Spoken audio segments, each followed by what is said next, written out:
Om Shanti, Om Shanti. Bienvenue à vous, bienvenue. Chacun, chacune, bonjour ou bonsoir. Alors je voulais là maintenant approcher cette notion d'amour inconditionnel et d'amour conditionnel. J'entends avec mes oreilles assez souvent, de part et d'autre, cette notion qui est que d'être à deux, en l'occurrence là dans une relation à deux, donc une relation dite de couple, dit une relation amoureuse, dit une relation de rencontre, dit une relation de cheminement ensemble, de cœur à cœur. J'entends souvent le fait de nommer « je ne dois rien attendre de lui, je ne dois rien projeter, je ne dois rien, exiger ». Alors oui. Donc oui, je dois l'aimer d'une manière et d'un amour inconditionnel. Alors, la remarque est que bien sûr, un amour conditionnel sous-entend avec condition. Alors, qu'est-ce qui se passe, n'est-ce pas? Qu'est-ce qui se passe quand vous rencontrez un être dont votre cœur semble être en attraction, en appel, en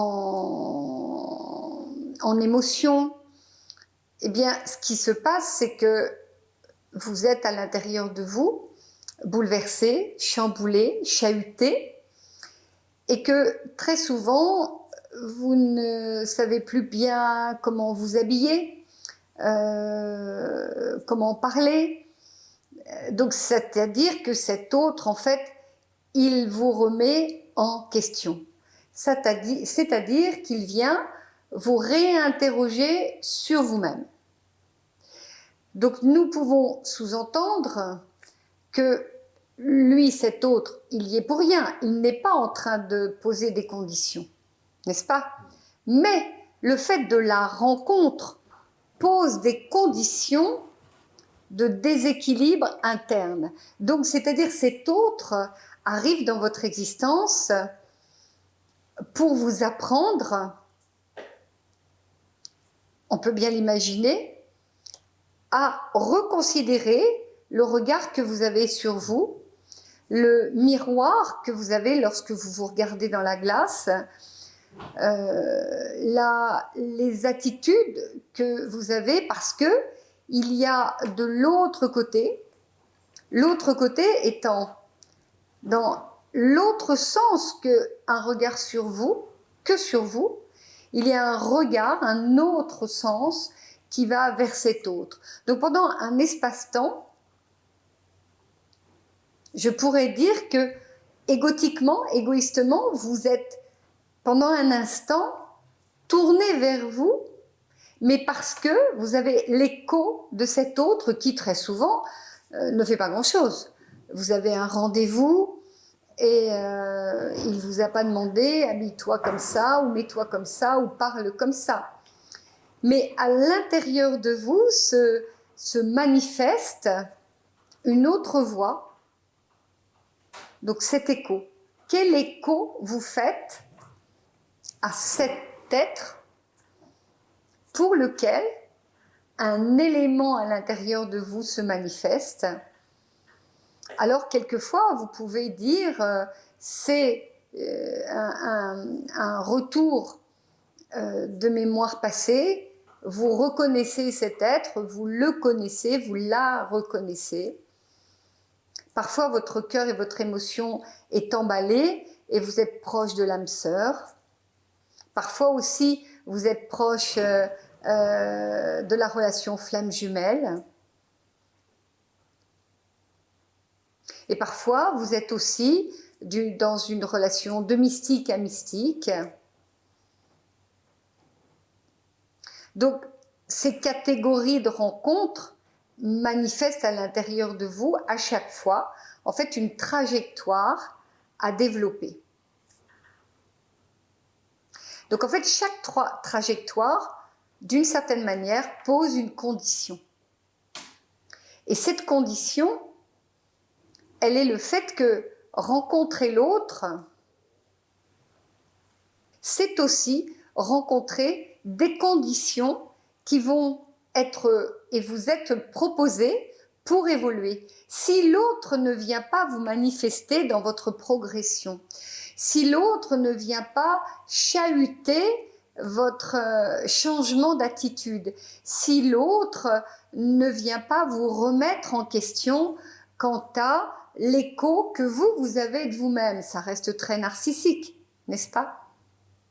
Mais si vous posez cette situation qui est que l'autre vous pose un amour, un regard.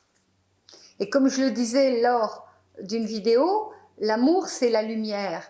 Donc c'est-à-dire que cet autre est supposé voir en vous encore plus de lumière que vous n'envoyez de vous-même.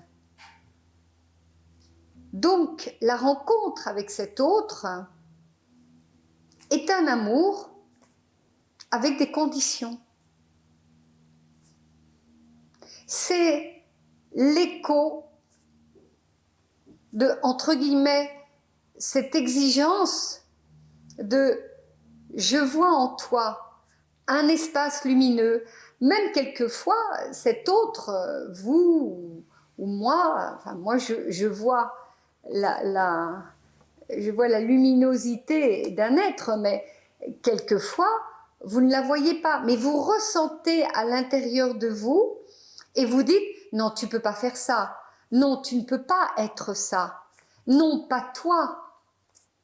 Donc oui, vous projetez une certaine forme d'exigence qui n'est pas la même chose que la projection liée aux pensées. Là, c'est une projection intérieure qui vous vient d'une forme d'intuition qui est liée à cet élément qui vous dépasse, qui vient frissonner à l'intérieur de vous l'attente de l'évolution de l'autre. Et donc, ça sous-entendu que cette émotion, cet espace interne de vous va faire écho aussi avec vous-même. Vous voyez l'autre se dépasser. Pour vous, vous vous rendez compte de ce que ça signifie? C'est des conditions qui posent un amour qui a dans sa besace « Je souhaite voir de toi le meilleur de toi ». Si ceci n'est pas porté par un sentiment de cœur et un sentiment d'amour, ça devient en effet une exigence égotique par rapport à l'autre. Voilà la complexité qui fait que très souvent, vous passez de l'amour conditionnel à l'amour inconditionnel. Parce que très souvent, il n'est pas évoqué le fait que, et moi je l'ai vécu, donc je peux le manifester. J'étais en relation et cet amour conditionnel existait. Et la meilleure attitude que je pouvais avoir au bout de pas mal d'années était de considérer que nous avions fait à deux tout ce cheminement de se dépasser l'un pour l'autre et que l'un comme l'autre, chacun avait donné le meilleur de soi pour la naissance, la créativité, je dirais l'éclosion de chacun. Et à un moment, nous arrivions l'un et l'autre à nous dire, quelles que soient les conditions que je pose, elles ne sont plus viables. Elles n'ont plus de sens dans notre système relationnel.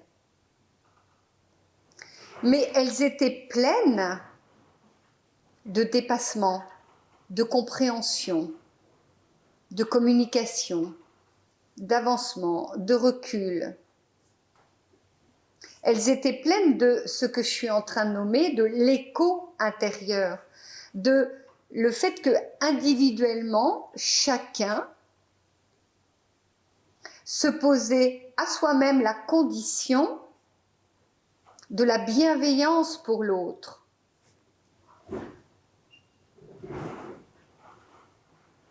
Et donc, il y a un moment d'un commun accord pour que chacun ait encore plus sa lumière liée à sa mission d'existence.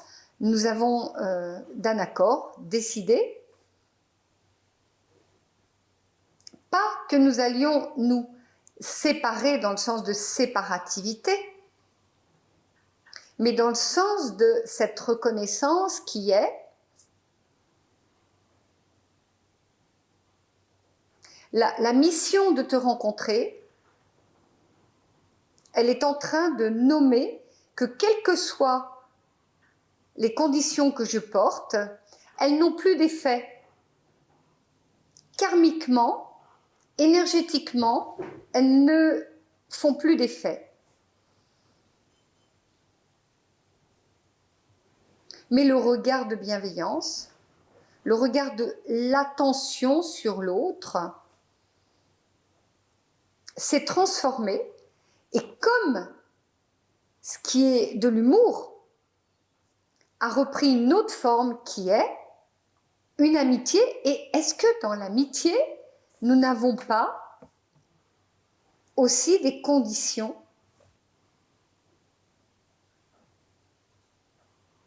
Tu ne peux pas faire ça, tu vas te faire mal. C'est une condition posée au nom de la relation.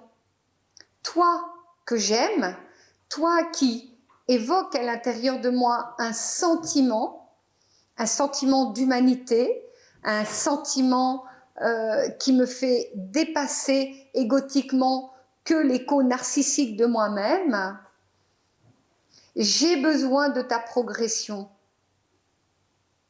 N'est-ce pas ?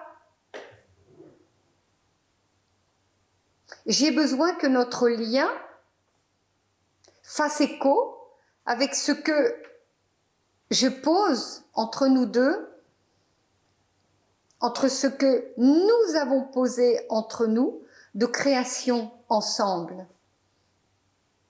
Donc cette création, elle est hors de l'égotisme. Elle est le fait que, karmiquement, nous nous sommes rencontrés, nous avons créé ensemble. Et qui n'a pas vécu cette situation de rentrer à la maison et de se dire pourquoi avec cet ami ou cet ami I ou cet ami IE, je sens qu'il y a un trouble et que ça ne va pas. Qui n'a pas vécu ça? De téléphoner et dire je sens qu'en ce moment il se passe quelque chose. D'échanger, n'est-ce pas? De rentrer à l'intérieur de vous, de faire ce cheminement d'introspection. Et après quelques années, de vous dire, mais avec un tel, j'ai appris cela. Avec un tel, j'ai compris cela. Parce que cette différence, elle est manifeste dans une relation singulière, n'est-ce pas? Chaque individu va vous apporter une différence qui va amener une condition d'évolution. Donc l'amour inconditionnel, il est dans ce moment où en fait en arrière-fond, votre propre chemin d'évolution expérimente vos guerres, votre adversité et votre dualité.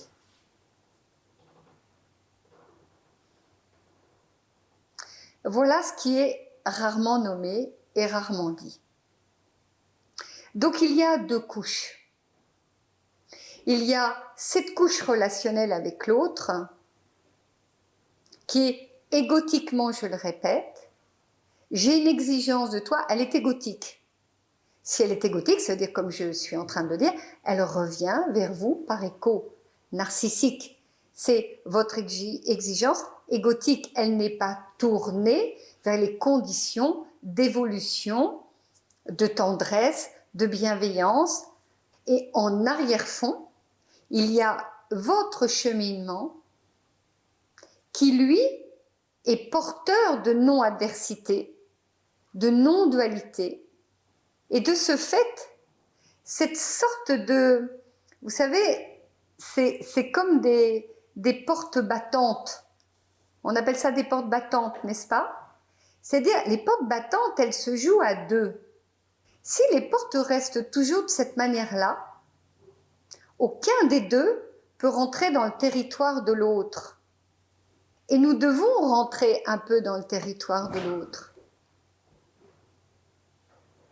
Mais si l'autre rentre aussi dans votre territoire, et quand les portes sont battantes comme ça, c'est là, au centre, où se discute le fait que tu rentres un peu trop, tu ne rentres pas assez,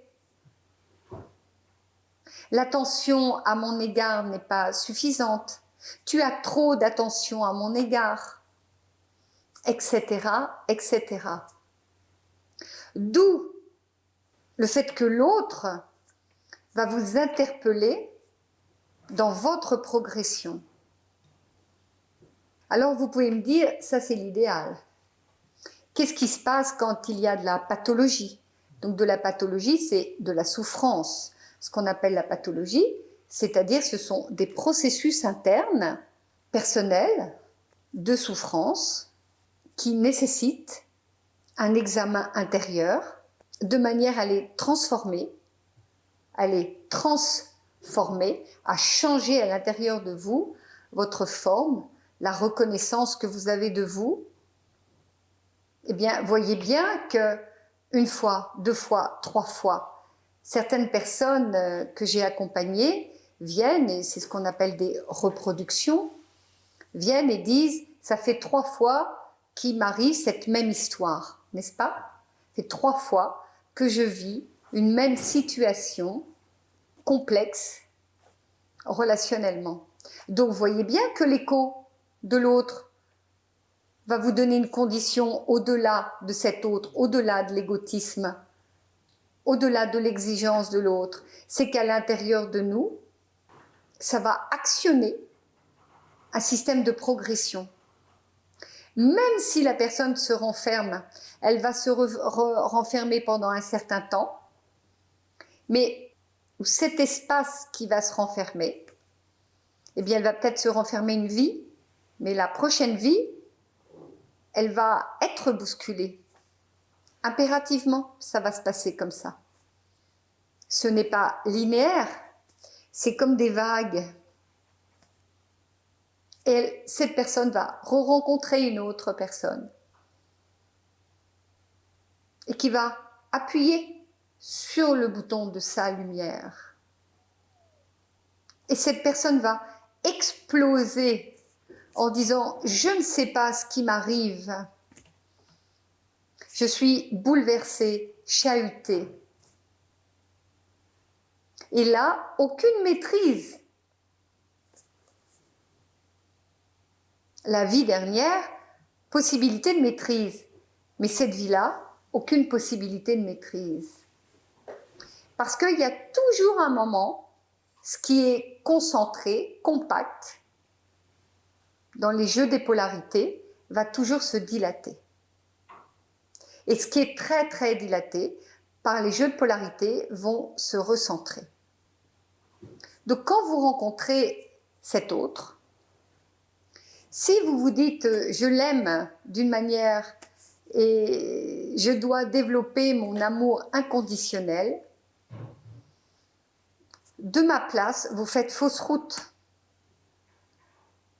Je répète, l'amour inconditionnel est cette attitude intérieure qui est une connaissance de ce qui se dilate et de ce qui se concentre. C'est une attitude intérieure qui sait regarder la concentration et la dilatation de l'adversité, la concentration et la dilatation de la non-adversité. Ceci se passe à l'intérieur de vous, par la connaissance que vous avez de vous-même. par l'attitude intérieure que vous faites au nom de l'amour pour l'autre. Même si vous vous dites « j'ai une foi en Dieu », je suis spirituellement en contact avec la Mère divine, avec le divin, avec la divinité. Les qualités dans tout ce cheminement, espace du divin, de la divinité, est toujours de Dieu nous a fait à son image. Si Dieu nous a fait à son image, si nous imaginons tous les prophètes, tous les maîtres, tous les guides qui sont incarnés sur cette terre, il n'y en a pas un qui ne pose pas des conditions d'évolution, qui ne pose pas des conditions d'étapes d'évolution. Ce qu'ils ont à l'intérieur d'eux, c'est ce regard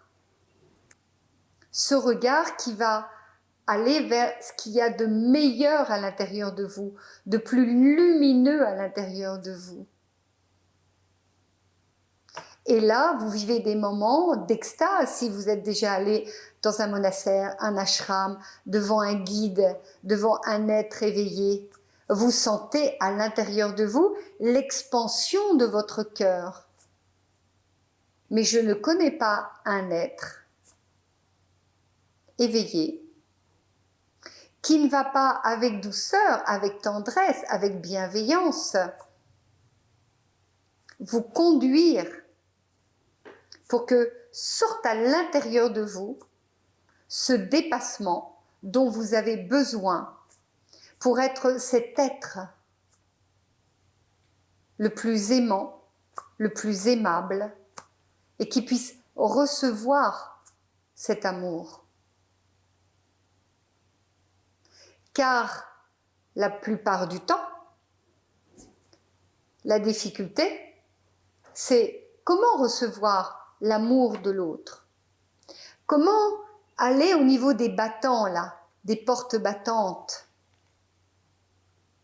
Eh bien oui, avant d'aller vers la non-adversité, avant d'aller dans la non-dualité, je rencontre cet autre et vous pouvez ressentir là cette capacité de rendre grâce au fait que cet autre, quelle que soit son attitude, positive, négative, dans le cheminement et dans ce qu'on appelle un développement personnel, si vous êtes accompagné sur ce chemin, vous finissez par reconnaître ô combien cette personne, par rapport à vous-même, vous a fait grandir, évoluer et vous dépasser. Ça ne signifie pas que vous serez toujours avec cette personne, mais ce que ça signifie, c'est qu'il y a des conditions. Donc l'amour conditionnel, il est à examiner, vous l'avez compris. Il est à examiner, à être en examen intérieur. Et je trouve que très souvent, quand j'entends certaines personnes autour de moi me dire « mais je devrais l'aimer d'une manière inconditionnelle ».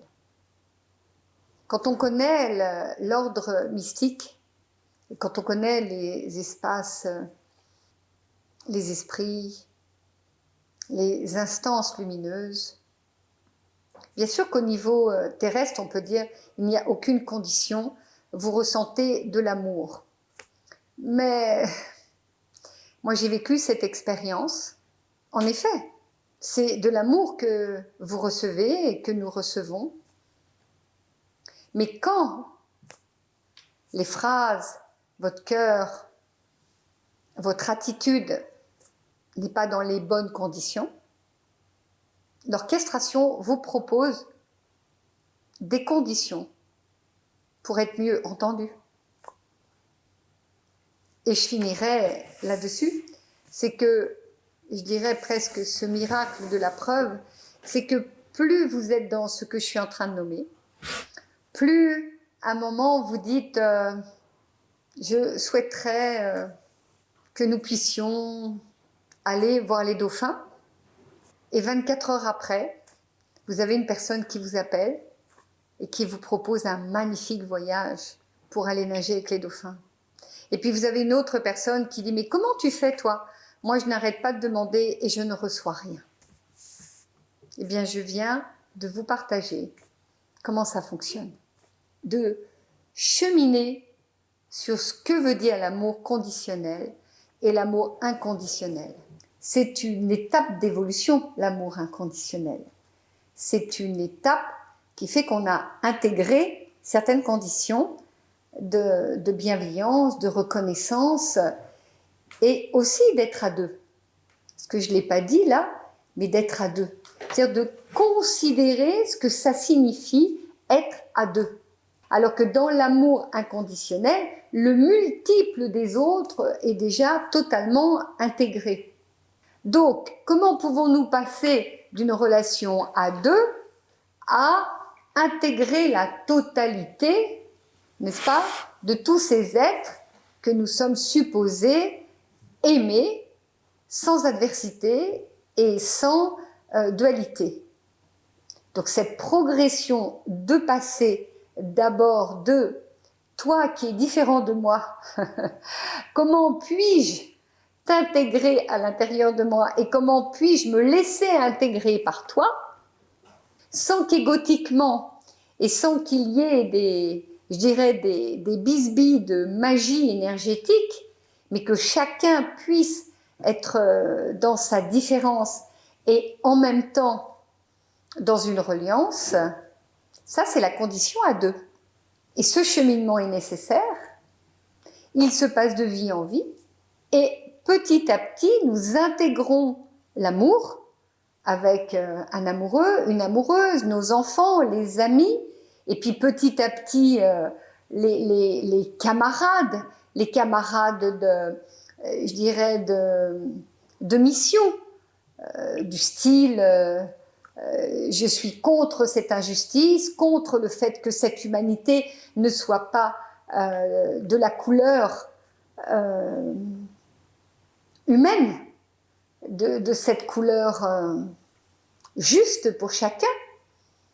Et nous accumulons ces éléments-là, et il y a un moment, toutes ces parties à l'intérieur de nous accumulées, de vie en vie, font que nous avons des packages, en fait, d'amour avec des conditions. Et c'est ces amours avec conditions qui, à un moment, nous ouvrent la porte vers l'amour inconditionnel. C'est-à-dire que nous avons tellement acquis de conditions, elle est intégrée, les conditions sont intégrées à l'intérieur de chacun, et à partir de là, l'adversité et la dualité ne font plus bon ménage avec cette quantité de conditions d'amour que nous avons développées. Et c'est là où nous pouvons dire nous sommes dans l'amour inconditionnel. Voilà. Donc c'est important. Voilà.